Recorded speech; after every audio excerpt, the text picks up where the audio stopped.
Bonjour et bienvenue à cette autre édition du Mbok. Le Mbok, c'est la connaissance de l'univers à la lumière de nos ancêtres Bassa. Je suis Masoki Mamasoki, successeur du grand patriarche Mbombo Njami Som. Bien vouloir vous diriger sur mon compte YouTube Masoki Mamasoki afin de suivre la plupart des enseignements que j'ai eu à publier depuis au moins 2012. Vous trouverez des enseignements en langue bassa, française et anglaise.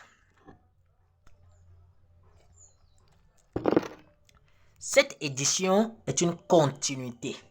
C'est la partie 2 de l'épisode précédent.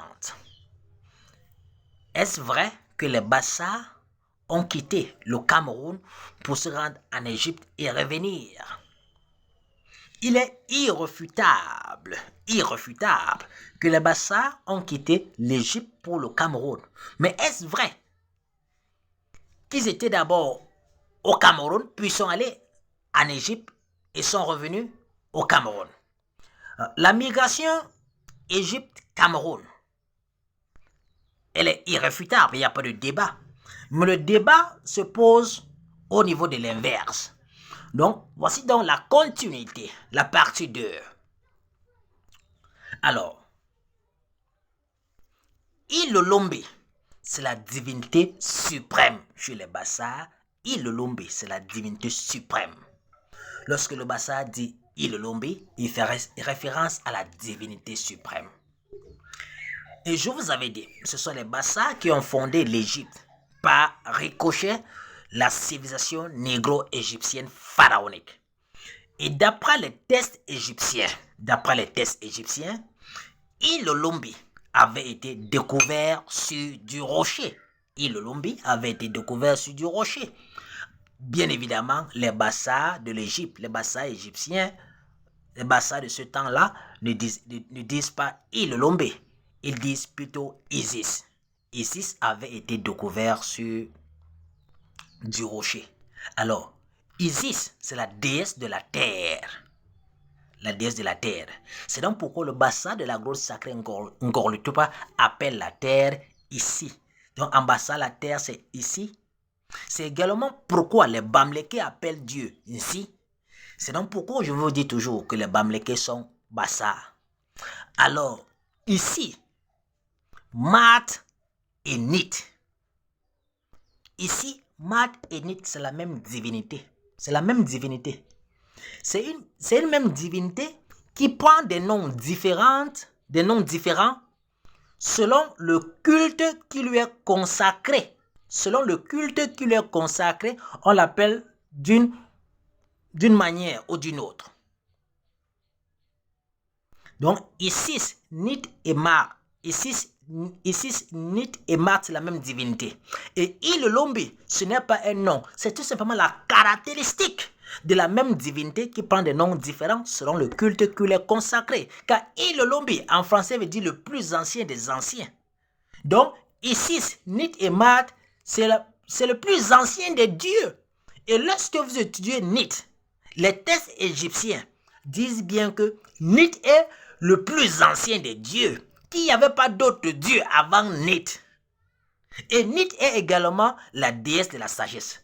Alors, bien, déjà, vous allez sur mon compte YouTube, Masoki Mamasoki, où je parle de l'origine et de la signification du nom Bassa. Je parle de Nit, hein, je reviens plus là-dessus. Alors, c'est donc pourquoi, chez les Bassa, à Babimbi, il y a un village qui s'appelle Lorinit. Lorinit, en référence de Nit, de Ilolombe. Alors, donc nous sommes d'accord que ici c'est Ilolombe. Alors donc, Isis avait été découvert sur du rocher. Alors avant même de parler de la découverte du rocher, voici encore une autre référence que je vous donne. Allez également sur mon compte YouTube Masoki Mamasoki. Il y a une publication que j'ai faite il y a de cela 2 ans. Elle s'intitule Le panneau de roche. Le panneau de roche. Le panneau de roche est un morceau de roche que les archéologues ont découvert en Égypte en 2013. Et sur ce morceau de roche, il y a une gravure de l'araignée et de la toile d'araignée. Et en Ngor-le-Touba, on parle même de l'araignée. On parle bel et bien de l'araignée. C'est donc pourquoi le Bassa ne tue pas l'araignée, l'ibobol. Donc si vous êtes de Bassa et que vous tuez l'araignée, arrêtez de faire ça. Alors, je reviens plus là-dessus.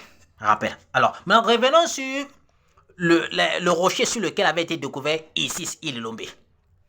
Alors, maintenant, suite à l'invasion égyptienne par les Perses, il y aura donc une dispersion toute azimut des Bassa, une dispersion toute azimut des Bassa. Les Bassa vont se disperser à travers le monde, de tout azimut, et ils seront à la recherche du rocher sur lequel leur divinité avait été découverte. Et il n'y a que les Bassa qui sont arrivés au Cameroun, plus précisément en Ngor-le-Touba, qui ont trouvé ce rocher. Et ce rocher-là, c'est Ngor-le-Touba. Ngor-le-Touba, c'est un rocher, c'est une montagne rocheuse. C'est donc pourquoi certaines personnes peuvent soutenir que les Bassa ont d'abord quitté le Cameroun pour se rendre en Égypte et revenir.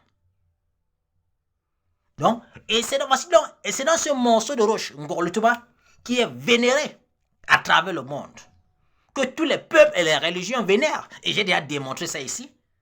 Je vous ai déjà expliqué pourquoi l'église catholique romaine, qui pendant plusieurs siècles nous a traités d'obscurantistes, aujourd'hui s'accapare de la grotte sacrée Ngor-le-Touba, qui est sanctuaire appartenant historiquement au peuple Bassa Ngor-le-Touba.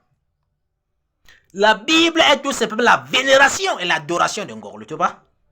Le mot rocher est mentionné sur la Bible plus de 300 fois. Le mot montagne plus de 200 fois. Le mot pierre plus de 100 fois. J'ai déjà tout expliqué. C'est écrit sur la Bible. Pierre, tu es pierre. Pierre, tu es pierre. Et sur ces pierres, je bâtirai mon église. Je ne reviens plus là-dessus. Ce sont des rappels. J'ai déjà enseigné dessus. Et lorsque l'église catholique romaine vous dit qu'ils ont vu Marie, à chaque fois ils vous disent qu'ils ont vu Marie sur la grotte sacrée. Ils n'ont pas vu Marie sur la grotte sacrée. Ils essaient de vous dire que que la grotte sacrée, c'est tout simplement Marie. C'est une parenthèse, je ne reviens plus là-dessus. Donc, là, je vous ai toujours dit que la grotte sacrée de Ngor-le-Touba, elle symbolise Ililombe. Ililombe. Alors, donc, le Mbombok est détenteur des reliques traditionnelles. Quand on dit que vous êtes un Mbombok, ça veut dire que vous avez les reliques traditionnelles qu'on appelle du Bambimbok. C'est-à-dire les pierres de Ililombe. Bibambimbok, les pierres de Ililombe, les pierres de Isis, Nit et Mat. Et quand je vous dis que je suis Mbombok, c'est parce que je suis né avec ces reliques, avec la pierre traditionnelle. Au Cameroun et même à travers le monde, je suis le seul Mbombok qui est né avec les reliques. C'est pourquoi les ancêtres me disent toujours Mout Aïek Lokoua, Mout Aïek Lokoua. Je suis né avec les reliques, je suis unique. Donc, vous avez de la grâce, vous qui êtes né à mon temps, sans aucune prétention. Vous avez de la grâce, vous qui êtes né à mon temps. Car si je n'étais pas né, vous n'aurez jamais suivi ou écouté ce que je vous dis. J'entre dans le secret de Dieu, je décode des mystères et je vous sers. Et ça, c'est au moins depuis 2012. Sans aucune prétention.